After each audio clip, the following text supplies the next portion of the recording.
Bom dia, galera! Fazendo um vídeo aqui na Agro Brasília.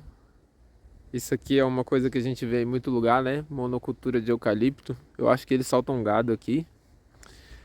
Aqui tem uma outra espécie que eu não sei. Quem souber, ó, tem um coxo ali, então com certeza é pra gado. Ali tem plantio de milho. Ali tem girassol. É interessante que cada área é uma unidade de demonstração, né? De plantios. Maioria em monocultura, mas aqui a gente tem uma agrofloresta, olha a diferença. Ainda que seja uma agrofloresta que não está bem cuidada, mas olha aqui, a gente tem uns cafezinhos aqui bombando, uma entrelinha aqui larga, eucalipto, limão ali na frente, abacate aqui, que também já passou do ponto de ser podado. Aí a gente tem uma linha aqui de laranja, eu acho, limão, citros. Tem umas palmeiras. Aí ali mais pra frente vai ficando com mais cara de agrofloresta, galera. Ó, tem um abacate aqui bem grande também. Eles só não estão conseguindo fazer um manejo bom aqui, né? Aqui tem muita banana. Eu acho que eles tiraram os eucaliptos daqui, não devia estar dando pra manejar. E acabaram tirando. Aqui só tem, ó, banana e café. E um citrus tomado pelo café. Ali na frente já tem mais cara de agrofloresta, apesar de estar faltando manejo também. Ó, aqui é só café, né? Não tem nenhum técnico aqui para explicar pra gente como é que foi pensada essa área. Mas a gente vê que é uma diferença grande, né? A monocultura de girassol ali, que o pessoal acha legal, aqui é uma monocultura de feijão. Isso aqui não tem nada, né, pessoal? E depois que colher, aí que não tem nada mesmo, vira igual a estrada ali. Agora isso aqui é só café, mas aqui eu já tenho uma linha de banana, de eucalipto. Olha o tamanho que tá o eucalipto. Aí pra manejar já fica muito mais difícil, né?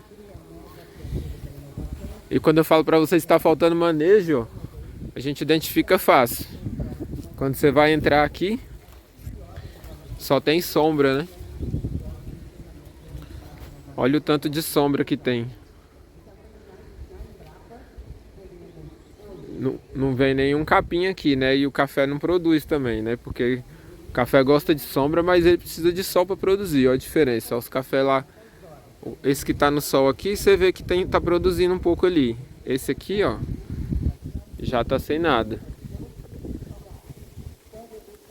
E ó, para quem tá acostumado, um erro aqui básico, né? Nem em monocultura acho que caberia tanta banana, não sei. Ó, aqui tem uma banana, ali tem 1,5 m para outra banana, aqui já tem outra banana, aqui já tem outra banana, ali tem outra banana. Tem banana demais, né, galera?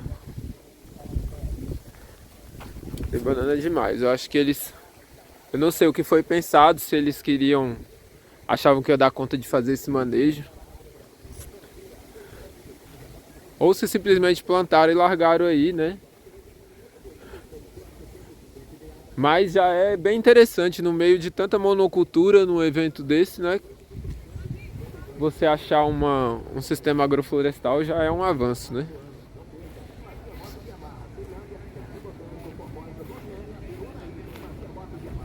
Olha lá, só girassol ali do outro lado.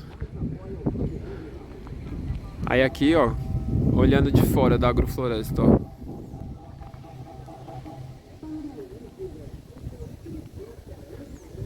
E você vê que como a banana é uma planta fantástica, né? Mesmo com tanta sombra, mesmo sem manejo, olha o tanto de banana que tá vindo, ó. Mesmo assim tem vários cachos de banana produzindo. A banana realmente é uma planta incrível. Café também, né? O café lá carregado. A pesquisa aqui. Então, a gente queria desenvolver uma unidade de pesquisa participativa, mas ao mesmo tempo fazer uma avaliação técnica e econômica para que o produtor pudesse usar esse modelo e fosse funcional e ver se realmente o que ele ia gastar, se é viável, né, técnica, economicamente, e a gente propôs essa ideia. Foi uma construção participativa com os produtores de leite da região, aqui do DF e da região integrada do entorno, tá? Então a gente trouxe esse pessoal aqui e a gente montou eles com quais são as principais demandas que vocês têm para um sistema ser aplicável dentro da sua propriedade. Aí construímos uma ideia e materializamos ela ali naquele sistema ali. A gente vai ali depois, né? É que eu explico aqui um pouco antes o que a gente está fazendo. Então, um sistema de agrofloresta, né? O que é um sistema de agrofloresta? Ele é composto de, claro, primeiro, as árvores nativas da região do Cerrado, né? Que a agrofloresta é para isso, mas ao mesmo tempo que você vai ter o crescimento das árvores, você precisa tirar lucro do que você está desenvolvendo na sua propriedade. Precisa ter árvores? Precisa. Nós temos o interesse de ter mais áreas com agrofloresta? Sim, mas o agricultor precisa, dentro dessa floresta, tirar o lucro e a vida dele, né? Tirar a condição de vida dele. Então, por exemplo, esse sistema aqui, ele tem café, ele tem banana, ele tem mamão, ele tem abacate, ele tem gueroba, ele tem café e citros, tanto laranja quanto limão, né? Então, o que acontece? Enquanto as árvores vão crescendo, gente, ele vai trabalhando o cultivo tanto agrícola, né, de produção agrícola, como de fruteiras também, né? E aí vamos fazendo esse manejo, que não é fácil. Está aqui um produtor, né, que está aqui com a gente estava comentando exatamente isso. O mais importante para quem quer trabalhar em sistemas agroflorestais é você ter um manejo no momento certo. Porque muitas por exemplo, como que eu vou colher a banana, né? Se eu usar uma banana que está muito lá em cima, dificulta o manejo, né? Se você deixa sombrear demais e não faz as podas necessárias, há necessidade da entrada do sol para que haja desenvolvimento daquelas outras culturas que estão mais abaixo. Então, tudo isso leva-se em conta essa questão do manejo, que é muito importante. Como isso aqui é tudo orgânico, não se usa adubo químico nenhum aqui. E aí a nossa ideia era fazer uma modalidade do sistema de agrofloresta e criar um sistema agro-silvipastoril. É uma modalidade de agrofloresta. Por quê? Ele combina a parte agrícola com culturas, né, e fruteiras, ele combina a parte silvícola, que é as árvores, né, e a parte pastoril, que tem a pastagem e os animais, certo? Então o que a gente planeja com isso? Ora, a gente tem como objetivo valorizar a árvore. A árvore, gente, é a coisa mais importante nos sistemas agropecuários. De repente, todo mundo foi tirando as árvores. Veja, a própria natureza tem árvores. Então a gente tem que saber qual a importância da árvore no sistema e por que fazer sistemas agroflorestais e agro-silvopastoril. Gente, a árvore ela recicla nutrientes, né?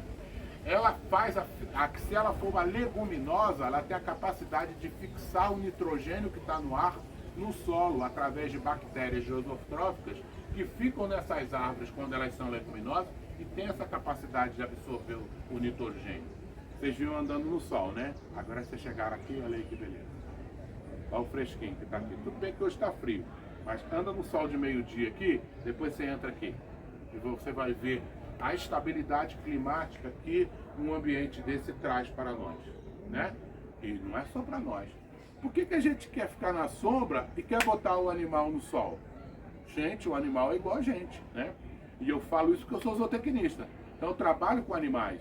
E a gente, todo o cuidado que a gente tem para nós, pessoas, humanos, a gente tem que ter com os animais. Então, serve como quebra-ventos, uma coisa importante. Quando você tem uma coisa que impede o vento, quebra o vento, né? Seca menos o solo, seca menos, tem menos evaporação de água do solo e menos evaporação de água das plantas. Biodiversidade, a microbiota do solo. Gente, ó, olhem para ali. Que sensacional, né? Toda a senescência, a morte das folhas, dos caules, dos frutos que não são colhidos, todos eles caem no solo, compondo essa a gente chama embaixo das árvores, por exemplo, né, aquela árvore ali uma liteira. Então aquela área que fica abaixo é matéria orgânica pura, né? Você tem micro-organismos funcionando, você tem, vou dizer mais ou menos, uma colega minha trabalha com a microbiota do solo. Gente, ali você tem minhoca, você tem formiga, você tem tatuzinho, você tem bactéria, você tem fungo, você tem toda uma vida no solo funcionando. E quanto mais degradação de matéria orgânica vai ocorrendo, melhor é essa microbiota que tem no solo. Abriga inimigos naturais, isso é outra coisa importante. Se você tem uma monocultura, uma só cultura, e você tem um inseto que gosta daquela cultura, ele ataca ela para comer porque está com fome, e aí estraga a sua cultura. Agora, o que acontece quando você tem um inimigo natural dele? É a estabilidade normal do que tem que ocorrer. Um vai predar o outro, porque um é alimento do outro. Então não vai ter um descontrole. Então esses inimigos naturais muitas vezes são muito importantes para não dar doenças nas plantas, né? Protege o solo contra erosão. Nem precisa dizer, as raízes do solo não deixam nenhuma ocorrer lixiviação com a chuva, etc. Paisagem, fica outra visão da sua propriedade, né? Muda a paisagem, né? E o mais importante que a gente quer falar é, primeiro, a diversificação da renda do produtor, ou seja, ó, ele tem a banana hoje, amanhã ele tem o café, amanhã ele tem a gueroba, amanhã ele tem... Então ele vai, conforme a estabilização do sistema, ele vai tendo as culturas que ele vai podendo vender e viver, né, daquela produção e daquela renda dos diferentes cultivos que ele tem. Aumenta a produção animal, vocês vão ver aqui que eu vou mostrar para vocês, porque o animal está em bem-estar. Quando o animal está na sombra, ele come melhor, se alimenta melhor, ganha mais peso e produz mais leite. Por quê? Ele está com conforto térmico. E isso é muito bom a gente chamar a atenção, porque é o que eu falei no começo. Por que a gente quer estar não quer estar no sol? Por que o animal tem que ficar no sol? Muito bem. E aí, nós, junto com vários produtores, montamos esse sistema. Aí você vai falar assim, pai, professor, é triangular? Por quê? É filosófico isso? Não. Podia ser quadrado, podia ser retangular, podia ser uma mandala, podia. A gente tem que saber aproveitar as áreas que a gente tem na propriedade. No caso aqui, é essa área que a gente tinha, era um triângulo. E a gente pegou a área, utilizou ela e, olha, implementou ela. Ela tem uma área de 11 mil metros quadrados, 1,1 hectare, onde a gente pode ter várias diferentes, como a gente colocou aqui, vários blocos de cultivo e produção. Então a primeira faixa lá, se vocês olharem ali para o lado, aonde está chegando o ônibus, é um capim-elefante, penicetum purpúreo, cultivar BRS Canará. É um capim que é para cortar, picar e dar no coxo, para o animal comer. Essa outra faixa a gente usou para fazer silagem. Plantamos milho, colhemos milho, fizemos silagem. Por que precisa dessas duas coisas? Capim para picar e silagem. Porque no período seco do ano, o animal precisa se alimentar quando não tem pastagem. E a gente precisava ter esses dois tipos de suplementação no período da seca. Essa parte aqui, os 5 piquetes, são os piquetes de pastejo, onde a gente introduziu um consórcio de uma gramínea, que é a braquiária rusisiense cultivar BRS Integra.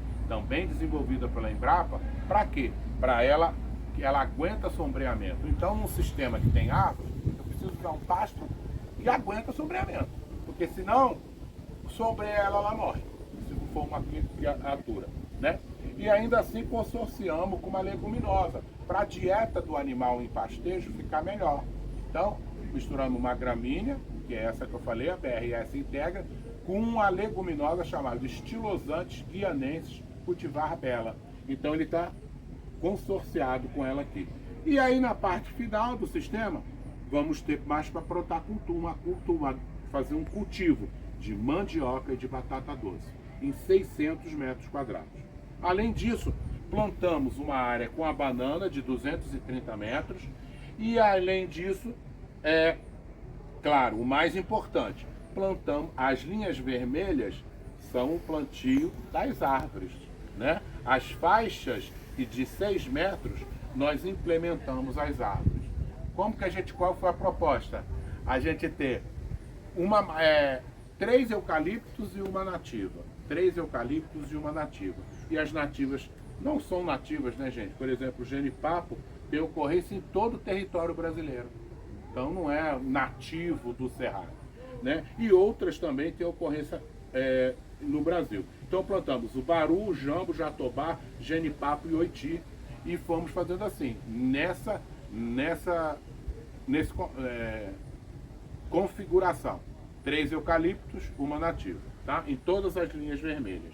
Como a gente ia usar os animais, a gente introduziu os animais aqui, que são diferentes cruzamentos que a gente usa. Geralmente usa animais meio sangue, porque esses animais meio sangue, eles são mais resistentes a carrapato. A verme intestinal, a mosca do chifre, são algumas enfermidades que dá nos animais, né? Vocês fazem agropecuária? Agronomia. Agronomia. E eles são alunos de ecologia, que é a parte de ecologia agrícola. É a sua disciplina? É a disciplina. Que beleza. Que a gente está ensinando. Aí combina tudo, né? Parte de... Qual o período? 4 períodos, estou iniciando. E aí, muitas das coisas, então, fica até mais fácil para vocês entenderem, porque vocês já estão com algumas disciplinas que tratam desses assuntos, né? Que é relacionado principalmente até os cultivos, né? E aí a ideia que o produtor teve é o seguinte, poxa, como que a gente vai botar os animais, a gente vai plantar os eucaliptos pequenininhos, mudinhos, ali nessas faixas vermelhas, né? Vai plantar as árvores, as nativas, né? As outras plantinhas frutíferas e tal. O gado vai lá, vai pisar, vai morder, vai quebrar, vai estragar. Tivemos uma ideia, plantamos uma leguminosa, que é o feijão guandu, em 3 linhas para a direita e 3 linhas. Cada faixa não tem 6 metros de largura, no meio não estão as árvores, na lateral a gente plantou o guandu. Então os animais comiam tanto guandu que eles acabavam não chegando no eucalipto, ou seja, não precisou proteger com cerca as faixas das árvores. Então foi uma ideia do agricultor, hein? Olha que ideia boa.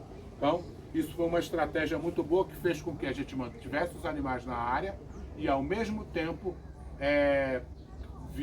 fizesse as árvores crescerem. Tá?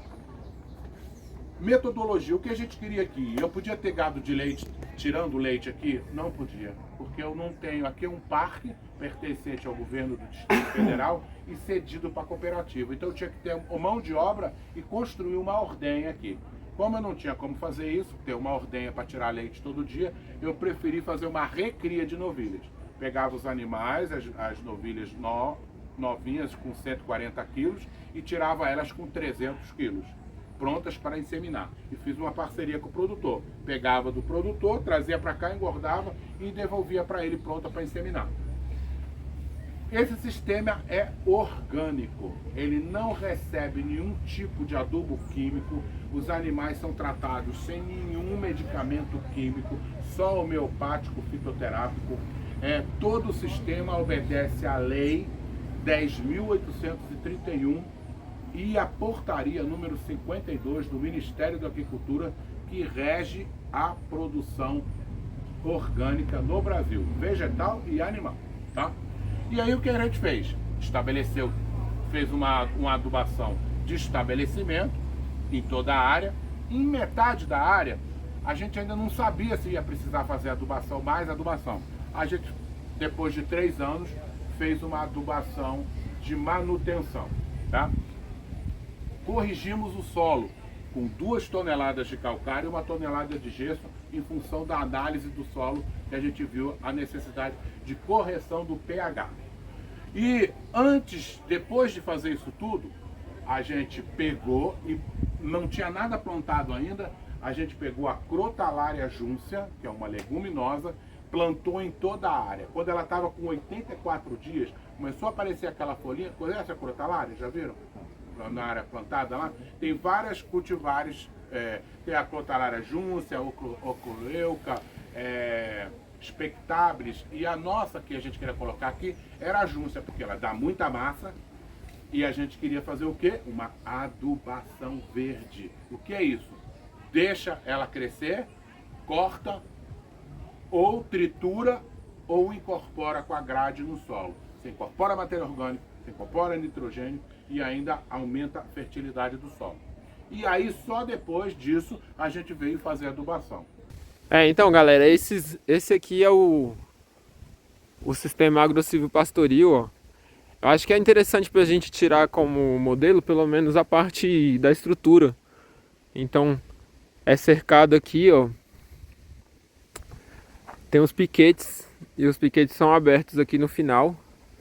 Ali eles colocaram umas proteções que eu acho que é pra plantar uns maracujá, ó. Tô vendo maracujá pérola lá. Então a gente pode pegar esse modelo e melhorar ele muito, né? Plantar um sistema agroflorestal biodiverso. Ó, eles, na verdade aqui, ó, tem uma proteção aqui das árvores, ó. Tem cerca aqui, tem cerca lá.